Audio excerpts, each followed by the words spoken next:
everyone, it's Kara here from Boho and I am here today to show you how I assemble my traveler's notebook inserts. Now these are printables that are available from my shop, Boho Papery, but you could absolutely use this method printing and binding your very own inserts or inserts purchased elsewhere. So I'm just going to show you the few tools that I use and that I find really helpful. Of course, you want to have your printed inserts. And I actually have 6 of them here because I'm actually getting ready to create all 6 inserts for my new bullet journal in my traveler's notebook. And I also have some covers. Now these are cover designs from my shop as well, but of course you could use any covers that you like. I printed these on regular paper and I'm thinking about possibly laminating them. That's why I didn't do them on cardstock, but you could absolutely do these on cardstock as well. And I also have one that I kind of played around with the Distress Oxide inks and some water. And again, this is the thinner paper that's in all of my inserts, so it didn't hold up super well to the water. I don't know if you can see the bleed through there. I feel like the cardstock would have done much better. Maybe I'll try that in the future, but I just wanted to test it out and play with it. So I have that one as my 6th cover. It'll probably be the cover for my September monthlies in my bullet journal. After that, I have some pretty basic tools. I have a long ruler. I normally recommend a metal ruler because you're going to be cutting along the side of it. However, I don't have one, or let me put it this way, I can't find mine. So I'm going to be using a plastic ruler today. I also have a rotary cutter from Fiskars, and this is just a plain regular rotary cutter. You can pick it up at any craft store. I also have a bone folder for folding the paper. And then last but not least, I have a corner rounder, which is completely optional, depends on whether you want round corners or not.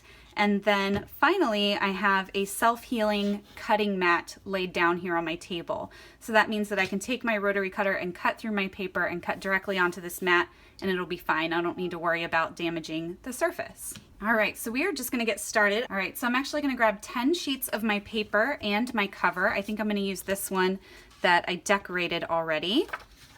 And let's get rid of the rest of these covers. All right, so I'm going to take 10 sheets of paper, and this is printed in my teal dot grid. And of course, you'll be using whatever paper you have to create your inserts. All right, so we're going to set these to the side, and I'm going to begin folding them one by one. So I'm literally just folding them in half.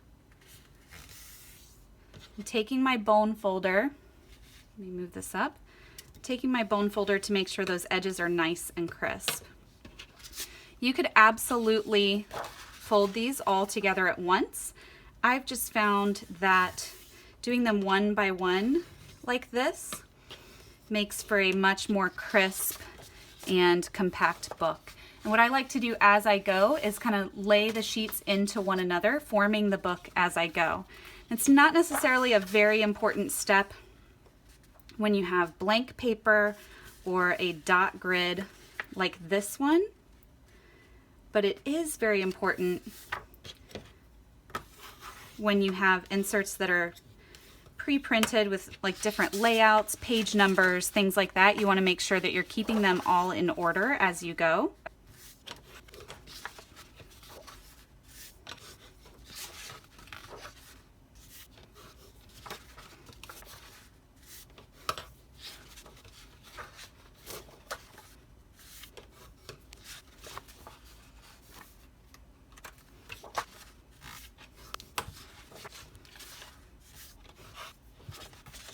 All right, so now that we have them all together, this is essentially going to be our booklet. So I like to just kind of play around with them, make sure that they're all nested together, all the edges are even on the side. And then the part that I forgot to mention earlier was the staples. So I am using a Boss Stitch saddle stapler, which is this guy right here. And you don't have to have a saddle stitch stapler. You could absolutely do this with any regular stapler. The trick there would be to open up your book and grab like something like an eraser and put it behind or underneath, and then open up your stapler and staple it into that eraser. Then you would fold your pages over, and on the inside you would have to bend down the sides or the legs of the staples. So the saddle stitch stapler just makes it a little bit easier. And of course you could use just regular sewn binding or even not bind them at all. Totally up to you. All right, so once you have them all together, you're gonna add your cover. Again, you'll need to fold it just like you did with the rest. So I'm gonna add that right on top there. Again, making sure everything's lined up, and I'm gonna put it into my stapler. And I like to just line up the edge of the paper with the outer edge here on the stapler. And then my camera is probably gonna shake a little bit because I'm gonna apply quite a bit of force here, but here we go. All right, so we've got one, and then turn it around and do the exact same thing on the other side. All right, so now we have our bound booklet. And you could leave it just like this, but I of course like to trim the edges. When you fold the pages over like this, they tend to form a little tip. I don't know if you can see that there. So I like to trim right to this cover page, right to the edge of that one. So I'm just gonna lay my book down here on my cutting mat, and I'm gonna press it down nice and firm and grab my ruler and just line it up with the edge of that cover sheet. Right? Then I'm going to open up my trimmer and I'm going to press down really hard, and I'm setting the metal plate here of the rotary cutter right up against the edge of the ruler, and I'm just pressing hard and dragging. And you'll have to do this multiple times in order to get through all of the paper.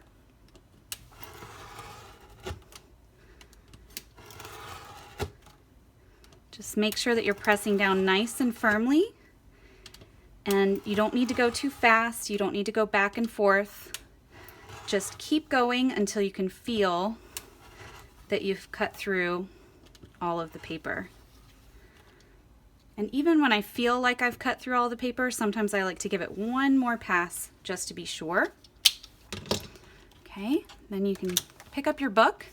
You've got your nice trimmed edges, so everything's nice and even there. And then that's when I go in with my corner rounder. Now at work, at the office, I actually have an industrial corner rounder that can do this entire booklet at once, but this one can handle a couple of pages. So I just take a couple of pages at a time, feed them in, and clip down.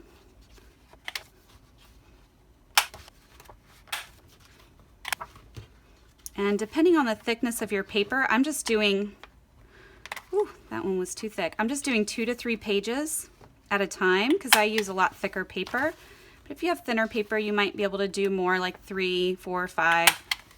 Just play around and see what you can do. All right, and then we'll do the same thing with the bottom corners.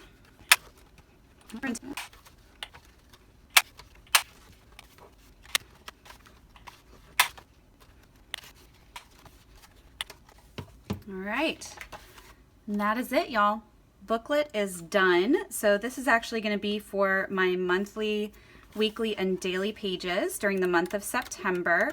But you can see it's all nice and even. The corners are rounded. It's nice and flush on the side, tops, and bottoms. And it is good to go. I hope you guys found this helpful. If you have any questions, let me know in the comments below. I'll be happy to answer and update as needed. All right, I'll see you guys soon. Bye.